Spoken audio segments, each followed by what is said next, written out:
សូមស្វាគមន៍មកកាន់ Channel 7 TV KA សូមអរគុណសម្រាប់ការចុច Subscribe និងចុចសញ្ញាកណ្ដឹងសូមអរគុណខ្ញុំបាទសូមជម្រាបសួរពុកម៉ែបងប្អូនអស់លោកស្រីអ្នកនាងកញ្ញាជាទីគោរពនៅថ្ងៃនេះខ្ញុំបាទសូមនាំអារម្មណ៍ពុកម៉ែបងប្អូនតាមដានសម្ដាប់អំពីការទូទាយជោគវាសនានិងទំនាយរបស់ឆ្នាំមមីសម្រាប់ឆ្នាំ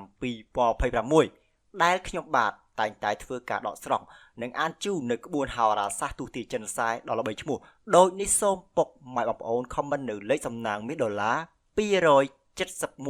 និងសរសេរសាធុចំនួន3ដងរួចហើយធ្វើការ share ចេញភ្លាមដើម្បីទទួលបានលេខធំចូលផ្ទះនិងសំណាងតាមជាប់ខ្លួនជារៀងរហូតដូចនេះកុំឲ្យខាត់ពេលវេលាយូរសូមពុកម៉ែបងប្អូនតាមដានស្ដាប់ជាមួយខ្ញុំបាទ 7 TV KA ដូចតទៅសូមធ្វើការទូទាយជោគវាសនាទូទៅហោរាសាស្ត្រនិងការទូទាយហុងស៊ុយរបស់ឆ្នាំមមីសម្រាប់ឆ្នាំ2026នៅក្នុងពេញមួយឆ្នាំរបស់ឆ្នាំមមីក្នុងឆ្នាំនេះគឺរាសីឡើងខ្ពស់ល្អប្រសើរជោគវាសនាទូទៅសម្រាប់ឆ្នាំមមីនៅឆ្នាំ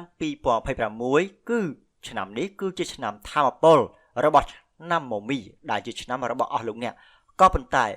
ក៏ជាការដកស្រង់បទពិសោធន៍ដ៏សំខាន់ផងដែរ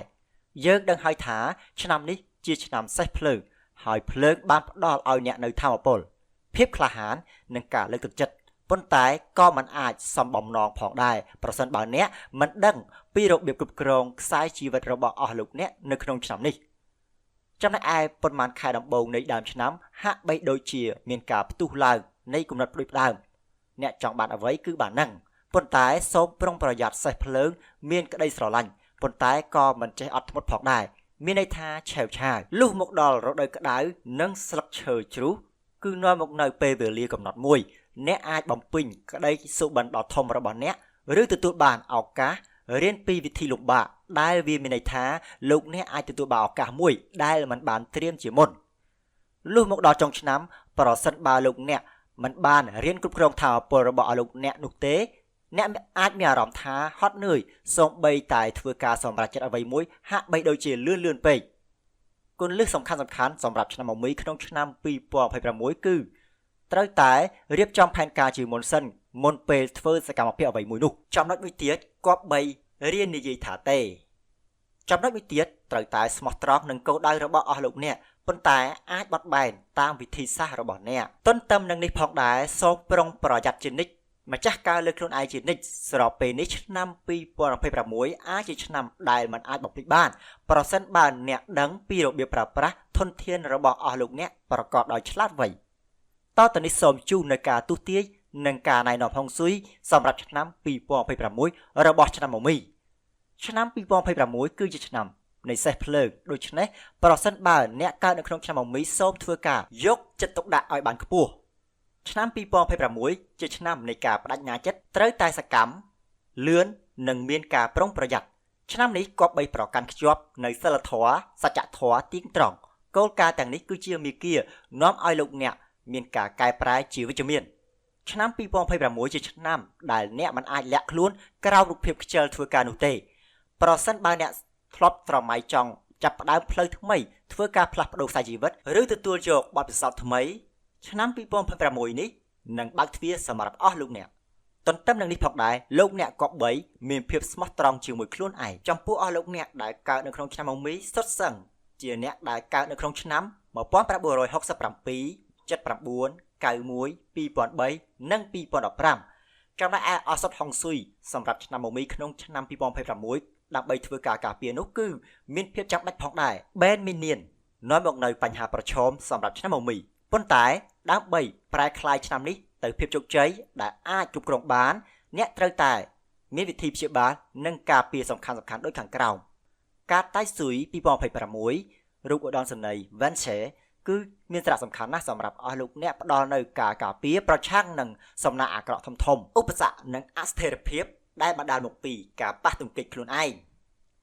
ចំណុចមួយទៀតគឺគ្រឿងអិសរៈយោឆ្នាំមមីមានរូបសេះជាមួយនឹង Vulu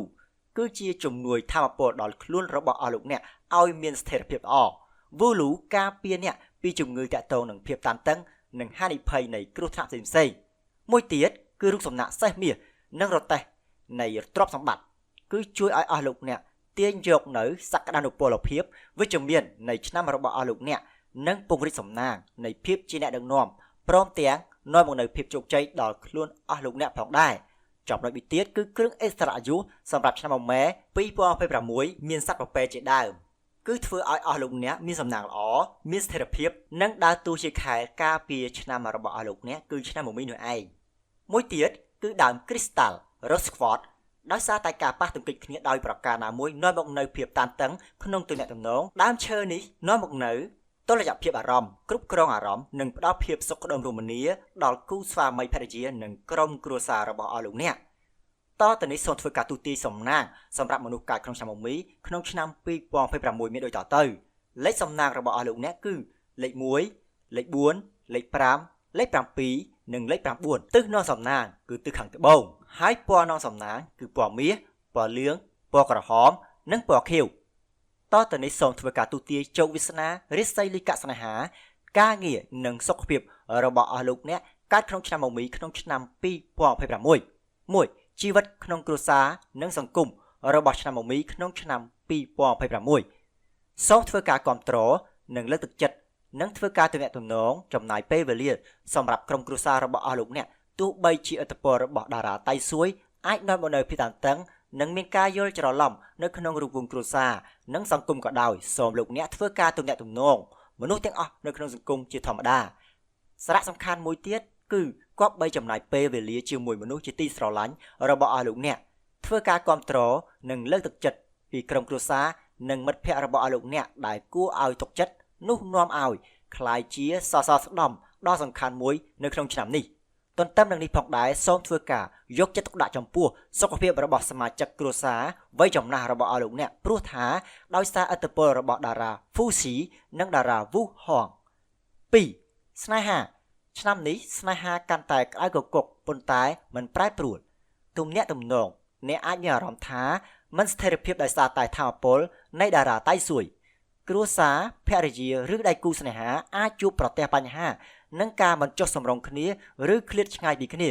ប៉ុន្តែដោយសារតែការអត់ធ្មត់ការយកចិត្តគ្នានិងការប្រស្រ័យតាក់ទងគ្នាដោយបើកចំហនោះភាពសុខដុមរមនាសុភមង្គលអាចត្រូវស្ដារឡើងវិញផងដែរទន្ទឹមនឹងនេះផងដែរគប្បីជៀសវាងការដាក់កំហិតលើឆន្ទៈរបស់អ្នកព្រមទាំងត្រូវចេះស្ដាប់ខ្លះចំពោះតម្រូវការដៃគូរបស់អ្នកចំណែកឯអ្នកនៅលីវអាចជួបប្រទះនឹងការនៅលីវបន្តមួយឆ្នាំទៀតព្រោះការលំបាកក្នុងការបង្កើតទំនាក់ទំនងស្នេហាសម្រាប់អ្នកនៅលីវផងដែរឆ្នាំនេះជាឆ្នាំដ៏ល្អសម្រាប់ការស្រឡាញ់ខ្លួនឯងឲ្យបានច្រើននិងរក្សាសន្តិភាពផ្លូវចិត្តជាមួយខ្លួនឯងជាជាងការបង្ខំខ្លួនឯងឲ្យមានទំនាក់ទំនងស្នេហាចំណែកឯនៅចុងឆ្នាំអាចនឹងជួបមនុស្សល្អផងដែរចំណុចទី3អាជីពនៅក្នុងឆ្នាំនេះផងដែរឆ្នាំមមីទទួលបានភាពជាអ្នកដឹកនាំដ៏លេចធ្លោនិងយុទ្ធសាស្ត្រការទូតឆ្នាំនេះលោកអ្នកត្រូវបានដឹកនាំដោយថាមពលដ៏ខ្លាំងក្លាដោយមានតារាសំណាងឈ្មោះស៊ុយដែលជារទេះរបស់អុកញ៉ានិងតារានាំសំណាងឈ្មោះជាងស៊ីងដែលជាផ្កាយរបស់មេទ័ពនៅរងចាំជួយលោកអ្នកជានិច្ចតារានៃអំណាចទាំងនេះមានន័យថាជាក្រុមតារាចាំជួយឆ្នាំមមីជានិច្ចតារាទាំងនេះអាចជំរុញឲ្យមជ្ឈដ្ឋានត្រូវតែមានការទទួលស្គាល់និងបើកទ្វារទៅកាន់តំណែងភាពជាអ្នកដឹកនាំរបស់អ្នកដូច្នេះឆ្នាំមមីអាចឃើញថាខ្លួនកំពុងតែទទួលយកការទទួលខុសត្រូវកាន់តែច្រើននេះជាឆ្នាំដ៏ល្អប្រសើរមួយដើម្បីបង្ហាញពីគំនិតផ្ដួចផ្ដើមទទួលយកគម្រោងដ៏មហិមានិងកសាងកេរ្តិ៍ឈ្មោះរបស់អស់លោកអ្នកប៉ុន្តែត្រូវប្រយ័ត្នចំពោះតារាតៃសួយទេវតាអ៊ូតៃសួយជាទេវតាការពារពីផ្កាយសំណាងអាក្រក់និងការពារពីការបាត់បង់លុយកាក់មានន័យថាទោះបីជាអ្នកមានអំណាចក្នុងឆ្នាំនេះក៏ដោយចុះអុកញ៉ានិងទេវតាសំធំបានប្រមានថាលោកអ្នកកុំឲ្យមានភាពក្រអឺតក្រទមភាពប្រញាប់ប្រញាល់ឬចំនួនជាមួយអាជ្ញាធរអ្នកក្រៅបង្គាប់ក្នុងស្ថាប័នគប្បីប្រើភាសាការទូតសុភាពរាបសារនិងខិតខំប្រឹងប្រែងធ្វើការគឺជាគន្លឹះនៃវឌ្ឍនភាពរបស់អស់លោកអ្នកហើយសូមចងចាំថាត្រូវតែជៀសវាងឲ្យបាននៅការប្រឈមមុខដាក់គ្នាដោយផ្ទាល់គ្រប់កលៈទេសៈប្រសិនបើបញ្ហាប្រឈមណាមួយកើតឡើងគប្បីចរចាដោយឆ្លៀសវៃនឹងសន្តិភាពហើយត្រូវប្រកាសថាក្នុងដៃរបស់អស់លោកអ្នកមានឯកសារផ្លូវច្បាប់ទាំងអស់រួមទាំងភស្តុតាងនិងត្រឹមត្រូវល្អឥតខ្ចោះចំណុចទី4ហេរញ្ញវត្ថុឆ្នាំនេះសេះភ្លើងអាចបង្កជាអគ្គិភ័យលើហេរញ្ញវត្ថុលោកអ្នកគប្បីទុកដាក់ឲ្យបានល្អនិងមានការប្រុងប្រយ័ត្នឲ្យបានខ្ពស់តារានាំសំណាងឈ្មោះថាជឿនគួយបានពំនាំមកនៅសំណាង លើហេរ៉ាវត្ថុចំណែកឯតារានាំសំណាងឈ្មោះថាជាងស៊ីងបានបង្កើនប្រាក់ចំណូលពីមុខតំណែងភាពជាអ្នកដឹកនាំរបស់អស់លោកអ្នកឆ្នាំនេះឱកាសសម្រាប់ការឡើងឋានៈឬការរីកចម្រើនលើផ្នែកហិរញ្ញវត្ថុគឺមានច្រើនខ្លាំងមែនទែនស្របពេលនេះដែរហានិភ័យក៏កើតមកជាមួយផងដែរសូមប្រយ័ត្នតារាតៃស៊ួយនិងតារាវូហួងតារាទាំងនេះនាំមកនូវហានិភ័យនឹងការខាត់បងការចំណាយដែលនឹកស្មានមកដល់ឬការរំខានធំៗលើផ្នែកហិរញ្ញវត្ថុសូមផ្ដោតទៅលើប្រាក់ចំណូលដែលមានស្ថិរភាពដែលជាអាជីពប្រចាំថ្ងៃនិងជៀសវាងលេងល្បែងស៊ីសងឬការវិនិយោគដោយមិនបានគិតទុកជាមុនត្រូវតែរក្សាទុនបម្រុងហិរញ្ញវត្ថុឲ្យបានរឹងមាំហើយត្រៀមខ្លួនសម្រាប់ការចាយវាយដែលមិនបានដឹងមុនគប្បីរៀបចំផែនការថវិកា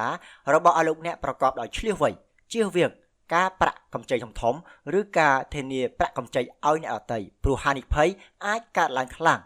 ចំណុចទី5សុខភាពសូមផ្ដល់អាទិភាពដាច់ខាតចំពោះការយកចិត្តទុកដាក់ចំពោះបេះដូងរបស់អស់លោកអ្នកសូមប្រុងប្រយ័ត្ននិងយកចិត្តទុកដាក់ចំពោះតំបន់ភ្នែកបេះដូងនិងប្រព័ន្ធឈាមរត់ដោយសារតែមានវត្តមានរបស់ផ្កាយវូហួងផ្កាយពណ៌លឿងទី5តំណាងឲ្យបញ្ហាផ្កាយវូស៊ីឈ្មោះស្ដេចបុរាណនិងផ្កាយជៀនហ្វេងឈ្មោះដៅហោះតារាទាំងនេះមានហានិភ័យធ្វើឲ្យមានជំងឺភ្នែកជំងឺបេះដូងជំងឺលើសឈាមបញ្ហាឈាមរត់ភាពតានតឹងផ្លូវចិត្តខ្លាំងរលាកបញ្ហាអណ្ដាតឬគ្រោះថ្នាក់ជាពិសេសចំពោះស្ត្រីវ័យក្មេងវិធានការការពារសូមជៀសវាងការជួសជុលឡើងវិញនៅផ្នែកខាងត្បូងនៃផ្ទះហើយរក្សាផ្នែកនេះឲ្យស្ងប់ស្ងាត់និងមានរបៀបរៀបរយល្អអនុវត្តវិធីព្យាបាលដោយហុងស៊ុយលោហៈដូចជាលោហៈវូលូដើម្បីបន្ថយឥទ្ធិពលអវិជ្ជមានរបស់វូហួងដែលជាតារាមិនល្អសម្រាប់ឆ្នាំមមី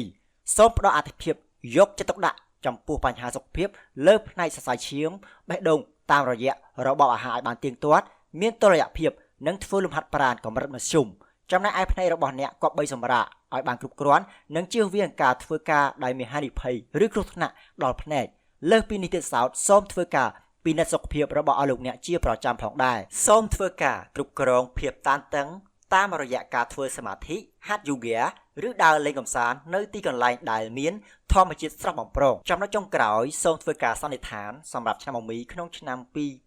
2026ឆ្នាំ2026គឺជាឆ្នាំរបស់ឆ្នាំមមីហើយមិនថាឆ្នាំមមីឬឆ្នាំផ្សេងនោះទេឆ្នាំនេះគឺជាឆ្នាំដែលអាចសាងសង់ឬបង្កើតអ្វីមួយបានប៉ុន្តែក៏អាចឲ្យដុតបំផ្លាញអ្វីទាំងអស់បានអ្វីទាំងអស់គឺអាស្រ័យលើខ្លួនរបស់អស់លោកអ្នកក្នុងការប្រើភ្លើងនៅក្នុងខ្លួនរបស់អ្នកនៅក្នុងឆ្នាំនេះផងដែរប្រសិនបើអ្នកប្រឹងប្រែងធ្វើអ្វីមួយដោយប្រាជ្ញានឹងទទួលបានផ្លែផ្កាជាវិជ្ជមានប្រសិនបើអ្នកបណ្ដោយឲ្យអ្វីច្របូកច្របល់នោះអ្នកអាចបាត់បង់នៅអ្វីដែលមានតម្លៃពិតប្រាកដដូច្នេះសូមឈរនៅចំណុចកណ្ដាលស្មោះត្រង់ជាមួយខ្លួនរបស់អស់លោកអ្នកនិងអ្នកជុំវិញខ្លួនរបស់អ្នកហើយទាញយកអត្ថប្រយោជន៍ពីថាមពលដ៏ធំនៅក្នុងឆ្នាំ2026ដែលផ្ដល់ឲ្យអ្នកវាជាពេលល្អសម្រាប់អស់លោកអ្នកឆ្ពោះទៅរកអ្វីដែលលោកអ្នកចង់បានពិតប្រាកដបាទពុកម៉ែបងប្អូនអស់លោកស្រីអ្នកនាងកញ្ញាជាទីគោរពការទូទាយទំនាយប្រចាំឆ្នាំ2026របស់ឆ្នាំមមីនៅពេលនេះឈានដល់ទីបញ្ចប់សូមធ្វើការអធិស្ឋានរាល់កំហុសឆ្គងដែលកើតមានឡើងដោយអចេតនាក្នុងពេលអត្ថាធិប្បាយខណៈពេលនេះខ្ញុំបាទ Seven TVKH សូមអរគុណសូមគោរពលា